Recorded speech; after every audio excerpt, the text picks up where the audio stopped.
ഒരു ഈ സംഘി എന്നൊക്കെ പറയുന്നത്, ഞാനൊരു സംഘിയാണ്, ഞങ്ങൾ അങ്ങനെ പറഞ്ഞത്. ഞാൻ കുട്ടിക്കാലത്ത് ശാഖയിലൊക്കെ പോയിട്ടുള്ള ആളാണ്. പക്ഷെ ഞാൻ പഠിച്ച ശാഖയിൽ എന്നെ ഒരാളെ കൊല്ലാനോ വർഗീയതയൊന്നും പഠിപ്പിച്ചിട്ടില്ല, അല്ലെങ്കിൽ മറ്റുള്ള മതക്കാരെ വെറുക്കണം എന്നൊന്നും ഞാൻ പഠിച്ചിട്ടില്ല. നിങ്ങൾ പറഞ്ഞുണ്ടാക്കുന്നതാണ്. അതെന്തിനാണത്? ഹിന്ദുക്കൾ ഒരുമിച്ച് കഴിഞ്ഞാൽ ഈ മറ്റുള്ള പാർട്ടിക്കാർക്ക് പ്രശ്നം ഉണ്ടായിരിക്കും. അത് ലെഫ്റ്റ് ആണെങ്കിലും ശരി, റൈറ്റ് ആണെങ്കിലും ശരി.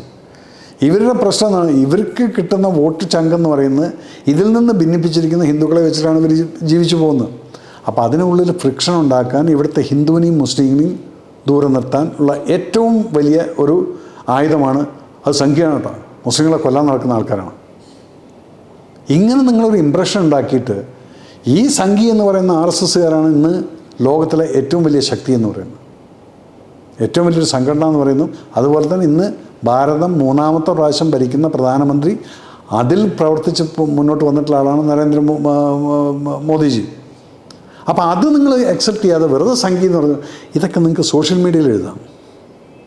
കാരണം സോഷ്യൽ മീഡിയയിൽ മുഖമില്ലാത്തവൻ മേജർ രവി എടാ എല്ലാം പറയും. പക്ഷേ ഇവൻ ഫേസ് ടു ഫേസ് വരുന്ന സമയത്ത് ഇത് പറയില്ല.